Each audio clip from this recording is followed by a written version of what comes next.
And now we'll move on to the ascension of Japan and it's becoming an imperial power. And this is a very, very fast industrialization and imperialization.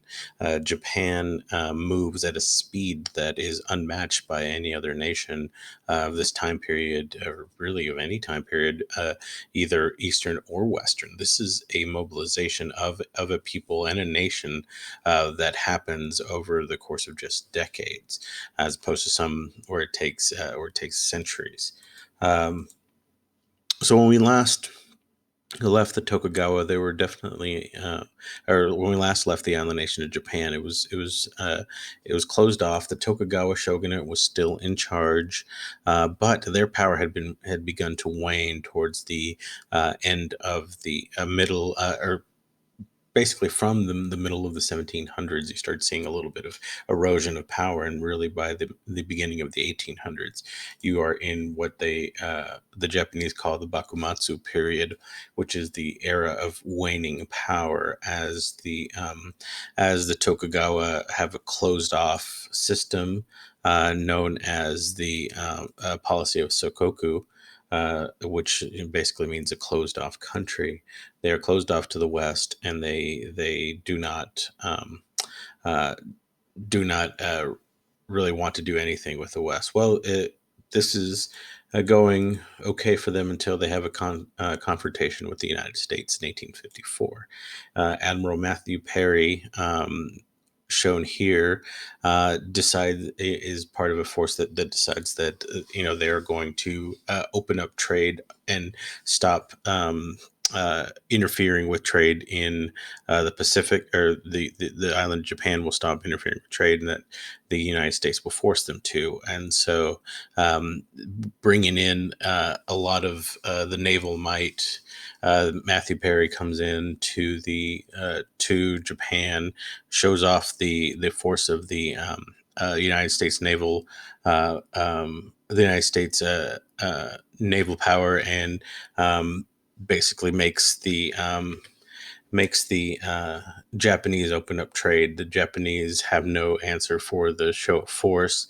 They have no answer for what the United States wants, and so with the Convention of Kanagawa, they're basically forced to open trade, and this angers the Japanese people and the Japanese business conglomerates, especially in the Japanese nobility, and the Japanese the wealthy merchants.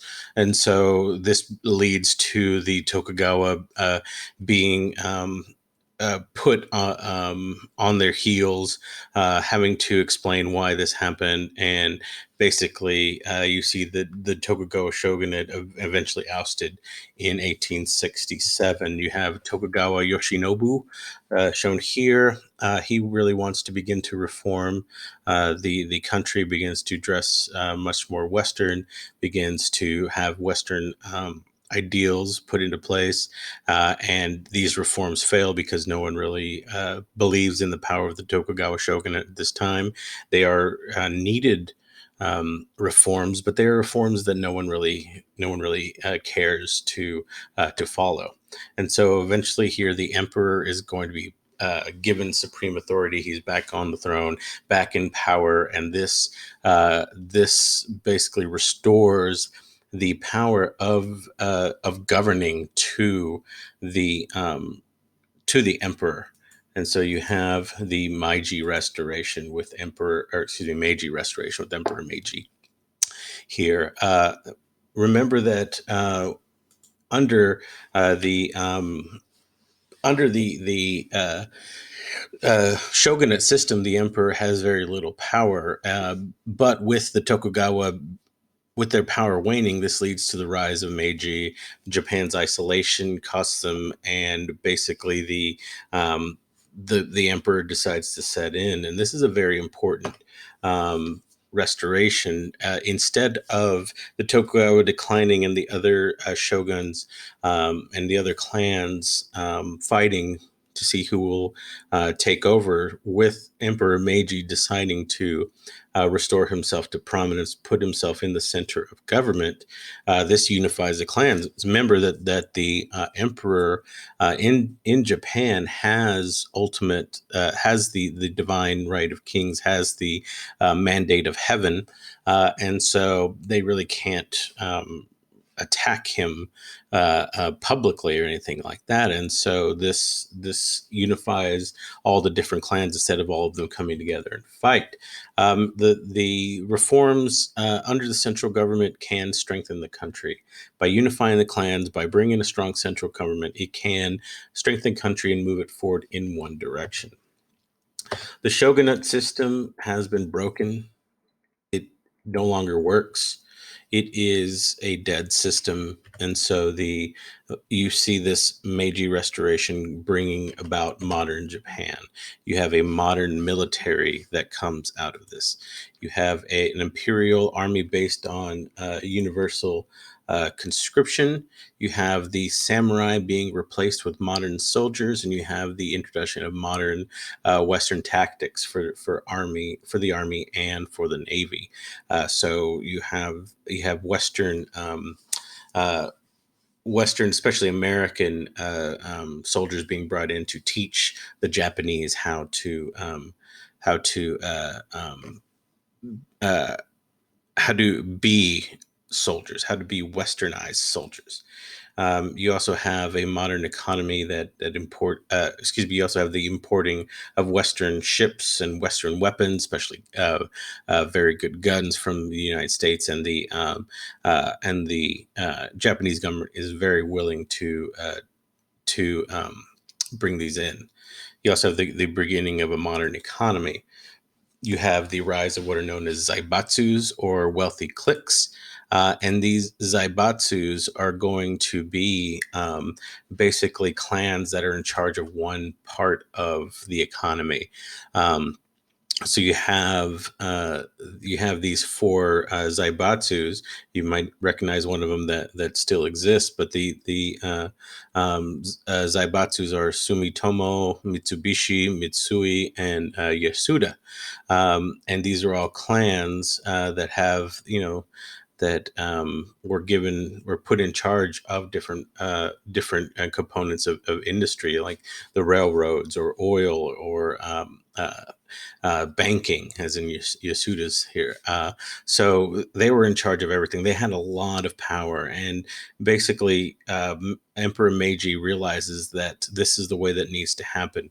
The United States has things like Standard Oil. Uh, U.S. Steel. You have all these different monopolies that are helping the economy of the United States develop by maximizing profits. And so the Japanese government realizes that they need to do the same, and so they create these wealthy cliques based on clans. And the Mitsubishi clan still exists today.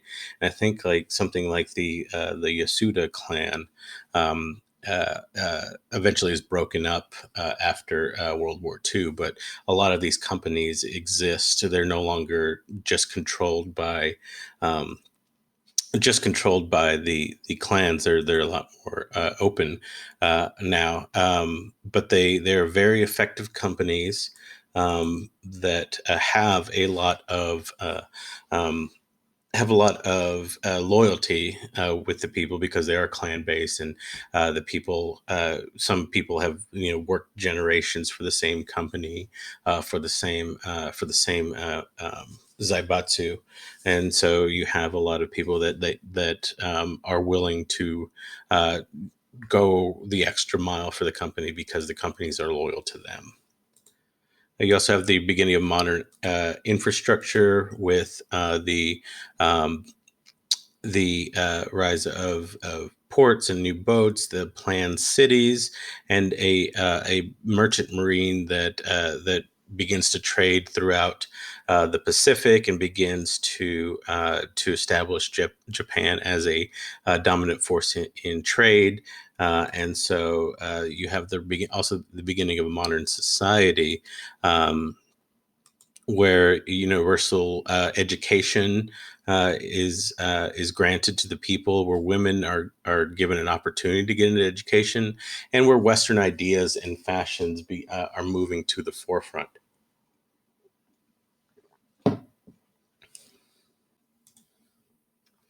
And so Japan has set itself up as this new um, modern country with a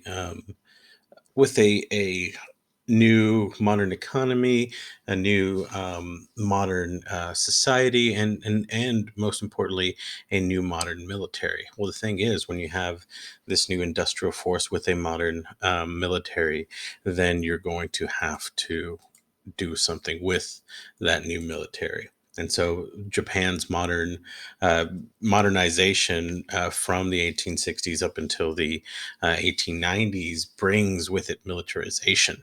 You know, the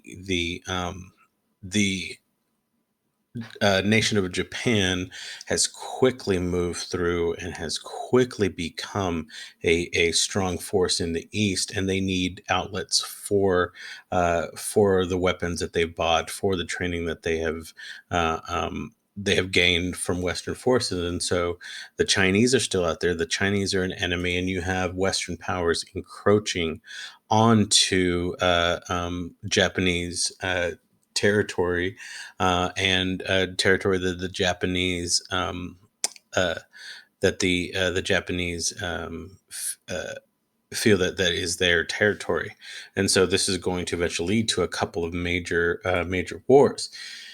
You have first the Sino-Japanese War between China and Japan, that lasts a few months between 1984 and 1895, and basically this is a fight over Korea once again.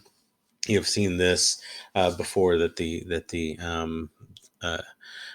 the Japanese really see China or Korea as part of their domain, and the Chinese also see it as well. And eventually, this was one of those things that led to the fall of the Ming. This fight over Korea. Well, this happens again as they fight over Korea again, and the Chinese are defeated by Japan. Here's a political cartoon that shows Japan as a small, basically David versus China's Goliath, and the Chinese loss will eventually lead to the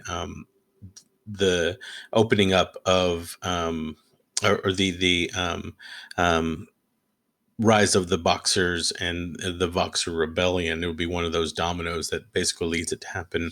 This is why Japan is part of the Eight Nation Army. When the Boxer Rebellion happens, is that they were one of the causes of the rise of the Boxer Rebellion, and so eventually the Boxer Rebellion will lead to the downfall of Imperial China and the rise of Communist China. The other war that's going to be important is the Russo-Japanese War in 1904. The Russians begin to creep into Manchuria towards Korea, another place that the Japanese feel is theirs. And so Japanese warships are going to sink the Russian fleet off the coast of Korea.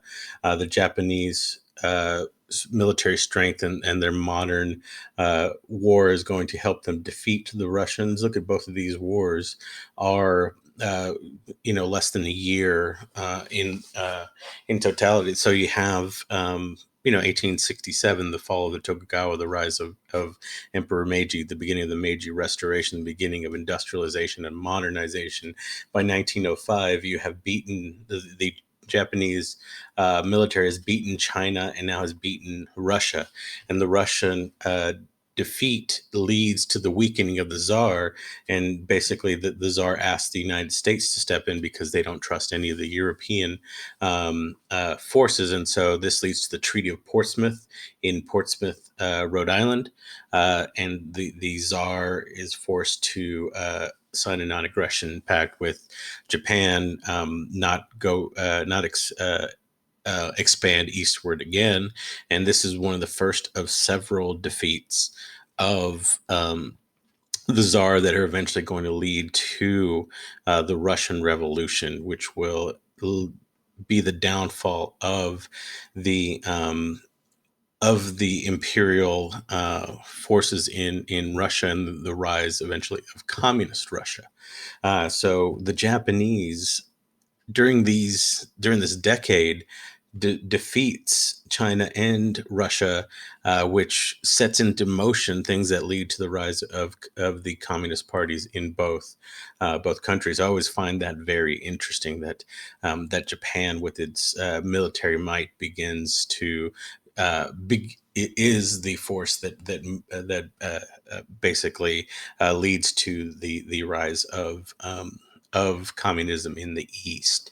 Um, so you can see Japan has become this great power in the East by 1905, and Japan is going to be continuing to expand, continuing to militarize, continuing to move forward, and Japan will actually be looked over in for about 30 years before World War II, and then it will begin its complete domination of the East. But that's for another time. And this is where we end the lecture here, and I will hopefully see you all in class.